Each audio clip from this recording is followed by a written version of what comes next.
So one of the Samsung products I use near enough every day has to be the Galaxy Buds 3 Pro.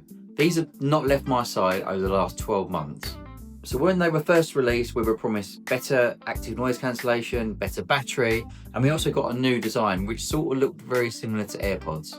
So let's discuss the positives and obviously some negatives. After months of daily use, commuting, working, workouts, the Galaxy Buds 3 Pro remain consistently comfortable. The lighter stem design makes them definitely easier to put in and take out your ears and adjust as well, as they're easier to adjust with those stems, I find, compared to the previous models. You know, I have these in my ears a lot. As you can probably tell by the case, they get battered, they're thrown about, put in my pocket, thrown around, and long periods of use doesn't mean uncomfortable. They're super comfortable. Half the time I don't even know they're in my ear. So that's definitely a win for the Buds 3 Pro. Now, a definite pro and an upgrade compared to previous models has definitely been the sound quality. So a year into listening to music, podcasts, things like that with these, they are a definite upgrade compared to the Buds 2 Pro. They just sound a lot more bassy, a lot more sound rich. And yeah, they just sound so much better. When I've gone back to the Buds 2 Pro, when I've been doing this video, compare them, you know, me, hands down, the Buds 3 Pro sounds so much better. Now, obviously as well, we get the active noise cancellation. And yeah, I think it's really good. Can't really tell much of a difference between the Buds 2 Pro and the Buds 3 Pro in terms of ANC, but they're definitely good. They're probably not, you know, they're probably as good as you're going to get with a Bud compared to an over-ear headphones. You know, this is probably as good as it's going to get. For me, they're really good. I know a lot of people prefer the AirPods for ANC, but I can't tell a lot of difference between the two. And yeah, I don't think you'll be disappointed. Now, a definite upgrade for me, and what people have told me, is for using the Buds 3 Pro for making calls. I don't get any moaning from people when I'm talking to them on the phone saying they can't hear me. Not necessarily something I got with the Buds 2 Pro, where sometimes people would say, oh, you want a headphone talking as opposed to using the phone.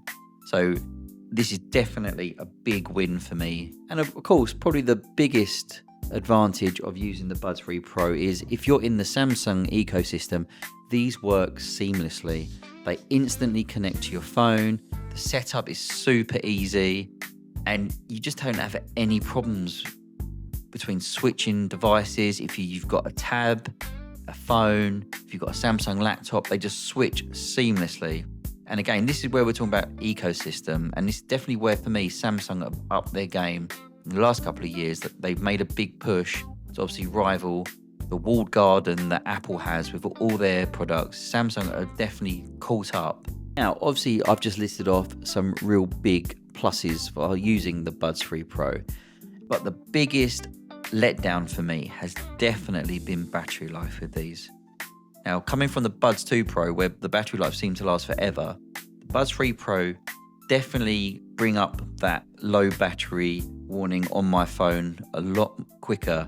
And I've also had a common issue that if you read Reddit forums and other forums on the Samsung community around where the Buds just don't seem to charge in the case, or they sort of stop charging. Now, my experience around this is that if you give the case a bit of a clean inside, there's obviously maybe some debris or dust that's got into there, which seems to stop the charging. And there seems to be quite a few people who've experienced this problem. So just something to be aware of. I believe it may be something that Samsung have fixed over time. But as I said, battery life in general has been okay. It's probably every couple of days I have to charge these. As I say, I do use these a lot, so I understand that I'm a heavy user of these, but it definitely feels like I'm putting these on charge more often compared to the Buds 2 Pro. So there you go. After all that, yeah, I really do like these. I think they sound great. Active noise cancellation is good, but probably not as good as I thought it was going to be compared to what obviously all the promises were compared to an upgrade from the Buds 2. But in terms of sound quality, these definitely beat the Buds 2 Pro. And a controversial opinion, I actually prefer the design to the Buds 2 Pro actually. You know, I actually prefer the stem as opposed to just having the bud that was just sat in your ear. So yeah, that for me, that's definitely a plus. Also, I like the case. I think the case looks pretty cool as well. But probably the biggest disappointment with these has been the battery issues that I've had. Whilst they do last quite a while, they feel like they don't last as long as the Buds 2 Pro. And with the charging issues that I've had as well, it's just been a bit of a pretty average experience. But having said that, overall, I think these are a great pair of buds. If you're in the Samsung ecosystem, they're fantastic. So would I recommend these?